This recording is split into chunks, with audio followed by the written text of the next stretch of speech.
Hi, I'm Alex Archbold, and I've been buying and selling antiques since I was 9 years old. From basements to scrapyards, I'll look just about anywhere I can to find lost antiques and collectibles. And sometimes I'll go big and buy everything. With my wife and kids, we run an antique shop in Edmonton, Alberta, Canada, filled with some of the most unique items we can find. I never know what's going to happen or who I'm going to meet. This is our life, this is our adventure, and this is Curiosity Inc. From home, honey.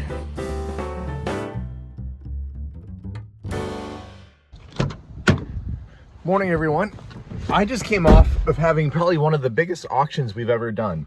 We sold over $86,000 worth of merchandise just this past week with a take home of over $70,000 after auction fees. Now, that money is going to go towards putting up a new building. Well, most of it. We're still a little bit short, which means I still can't give up on buying and selling and looking for cool stuff. So I'm going out on more picks and more adventures, looking for more stuff that I can buy and flip and put towards our dream of putting up that little building next to our shop. But for now, I've got to head to the shop and unload some of the things which I've already bought this past week. And then we're going to go to another person's house and hopefully go buy more. So follow along in today's adventure. While I offload the car, we'll see what I bought the other day and we'll see what we can find. Who knows? Life's an adventure. You never know what's going to happen by the end of the day here with this kind of business. So with any luck, we'll have some surprises and hopefully some good profit.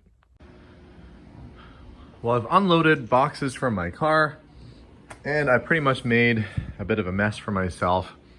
I have an hour to clean it all up before the store opens, and that's going to be tight. We've got all sorts of stuff that I've been picking up over the last few days, and I've got to get it priced and put it on the shelf so that people can actually walk around and maybe see what's on this counter. So what sort of things did I buy? Well, a vintage National Parks badge. This would go on your grill or your car back from 1940. Nice little piece. A coal miner's lantern. Those are always kind of fun. Pocket watches. This is neat. This is actually a little handheld compass. So when you open it up, nice little handheld compass. Really good shape. So some fun little odds and ends. Mechanical pencil. The early 1900s with what appears to be a gemstone. I have to see what type of stone that is in the top. It looks almost like amber at the top there, but that would be nice. You know, that would not be an everyman's pencil. This would have been a very fancy pencil to have used. And an actual old-timey police badge, a constable from the village of Warspite. That would be right around 1900 to 1910, somewhere around there. Early police badges are very collectible. And yes, they're legal to own as long as they're antique or they're not in current use. Can't own a modern police badge that's still in use, but you can own an antique one like that. And some of you might recognize what that is. If you're saying it's a rock, you'd be correct. But the reason why it has that little groove cut out of it was that this would have been used and made by indigenous peoples to be used as a hammer. So you can see the impact marks, the wear on this from being used. That was once lashed, likely to a stick, using leather rope and made into a hammer. So that was found and dug up in a farmer's field many years ago, and this gentleman I got it from had it on display since he was a kid, and now I've got it here.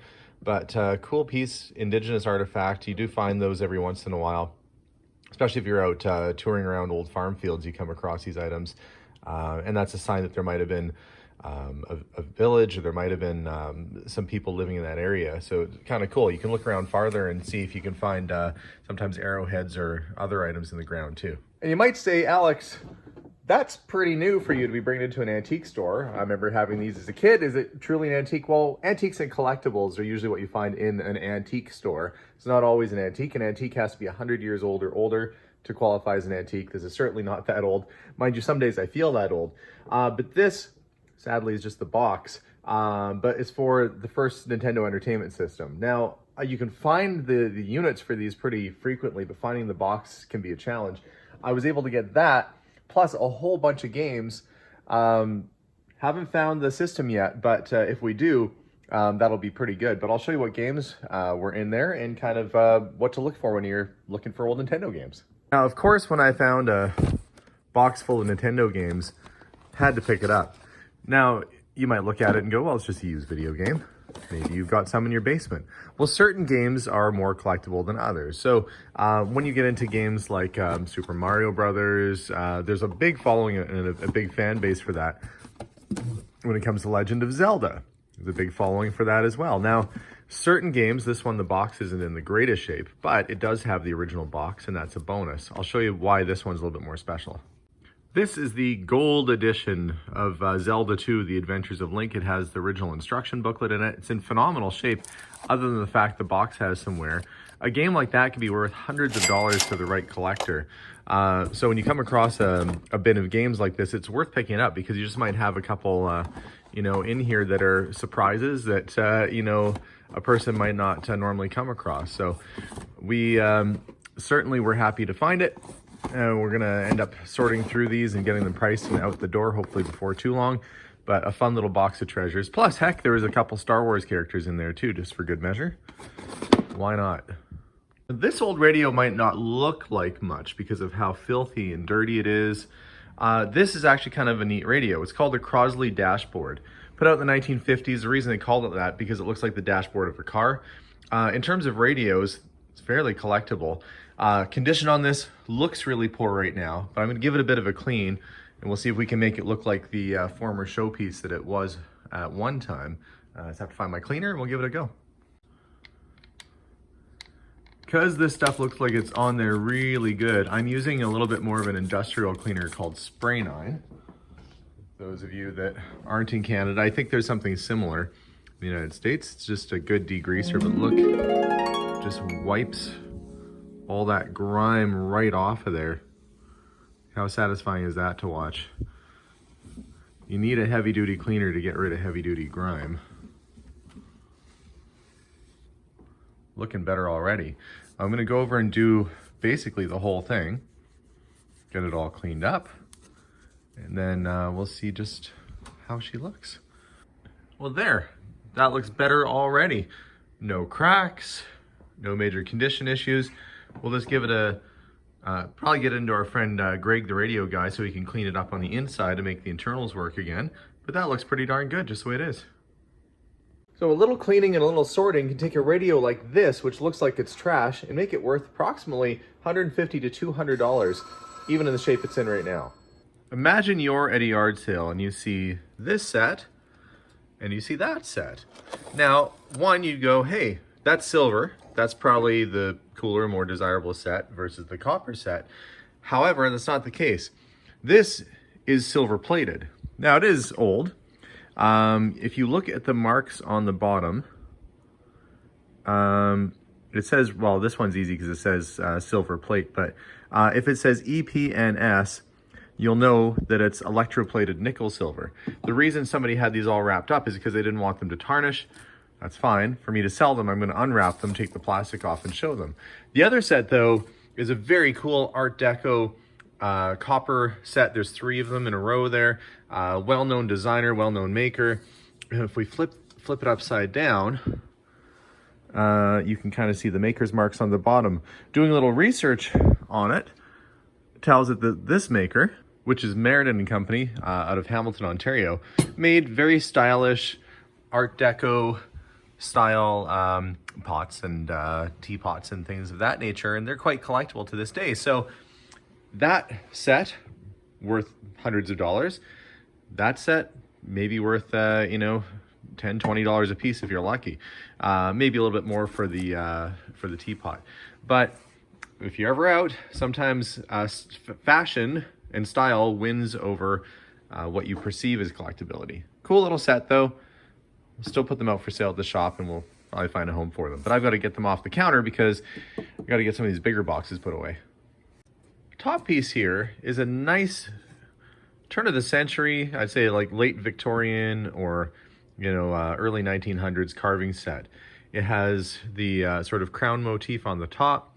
This is likely a horn handle, so maybe stag horn or something along those lines, and a good Sheffield English blade forged. Now, this would be pretty fancy for using to grab your turkey dinner with. So you can see it's got the little grabbers there, so you can cut and grab onto things and serve. Pretty nice little piece. Something like that, you know, not terribly expensive. Might just be a little over $100 or so. This is a nicer one than the usual set you're going to find, and still has a good sharp blade on it, so it's ready to use. We'll get that off and on display.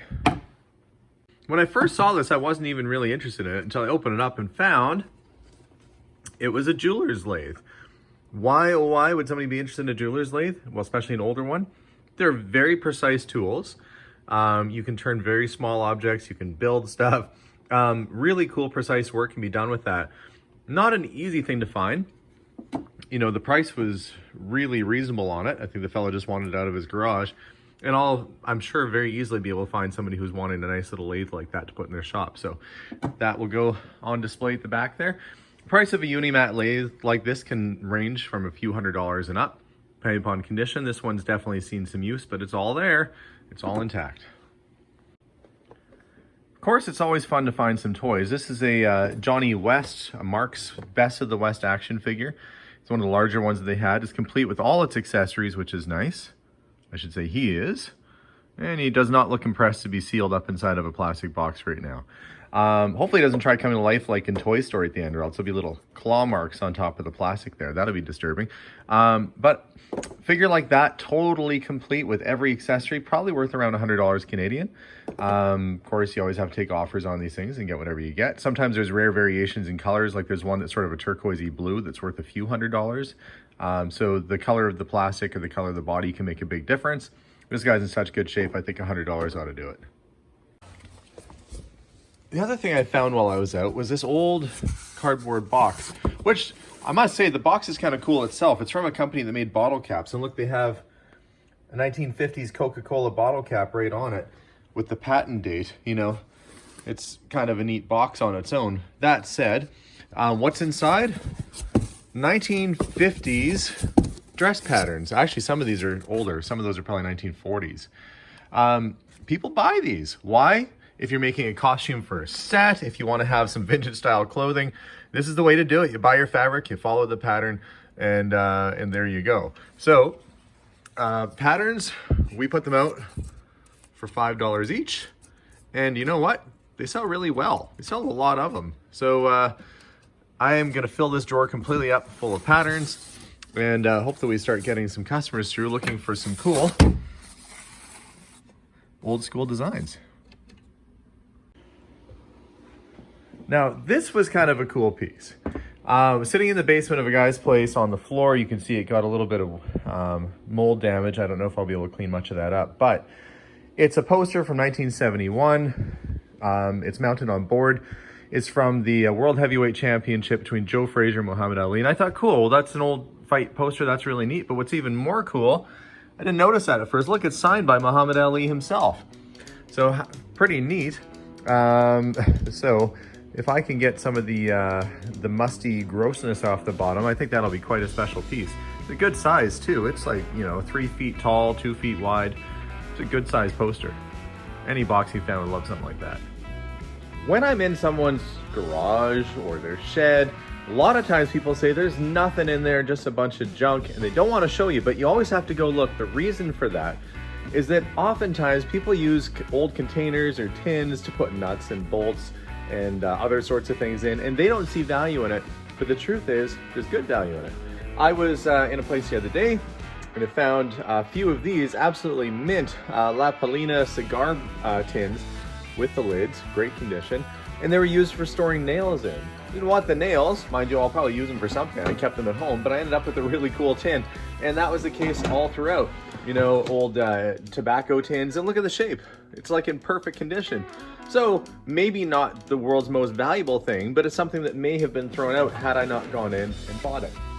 Always worth checking those garages and sheds, because you never know when there's an old oil can or an old tobacco tin that's worth big money. And certain oil cans and certain tobacco tins can be worth thousands of dollars.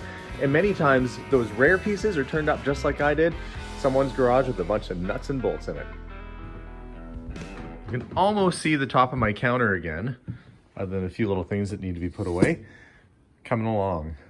But still have a couple things to research. Picked up this clock. This is quite an oldie. This is probably like a late 1800s mantle clock. It's Parisian in style. trademark is listed as A on it, so I'm not overly familiar with it, but we're gonna wind it and see if it's in working condition. I don't know if it's a fuse like a chain drive or not, but those are very fussy. Hopefully we can get this cleaned up and get that going.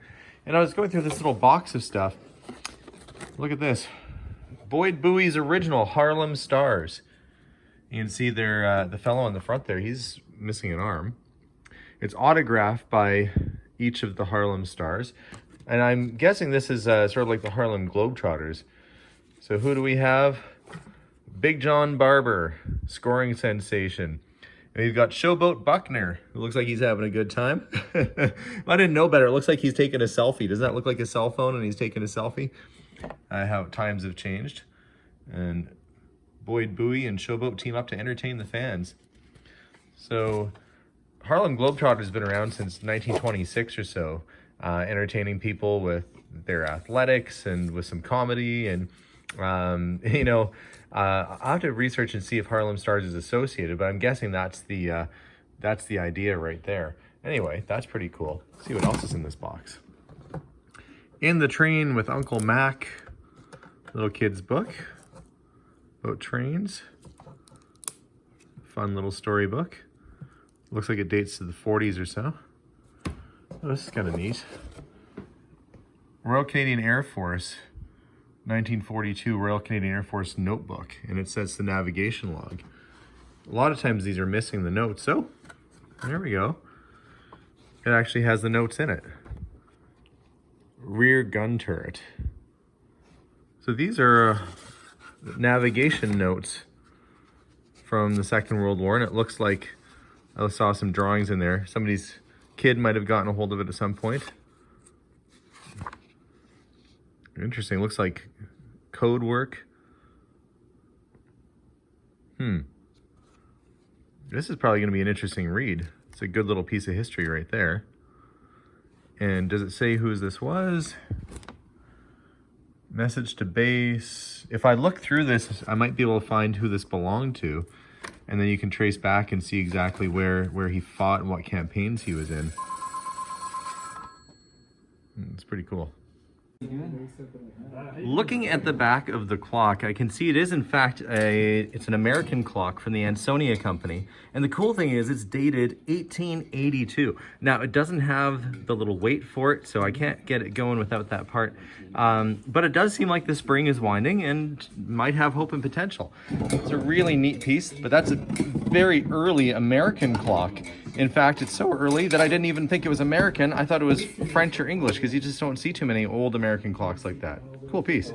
So that's it, guys. A busy day of getting stuff in and putting it away. And all throughout the day today, I had probably another 6 or 7 people bring more stuff in. So what am I going to do? Find places for it and pile it up behind the counter like this until I can put it out tomorrow. But, you know, it's always fun to get cool stuff. And it keeps people coming back to your store when you keep things fresh. So thanks for watching today, guys. I hope you enjoyed today's episode. Don't forget to subscribe if you haven't already. And yeah, we'll see you all soon. If you're in the Edmonton area, Edmonton, Alberta, Canada, come down and say hi, visit the store, and come see, come buy a camera. Got a few of those. But come check us out and say hello. It'd be great to see you. Have a great day, guys, and bye for now.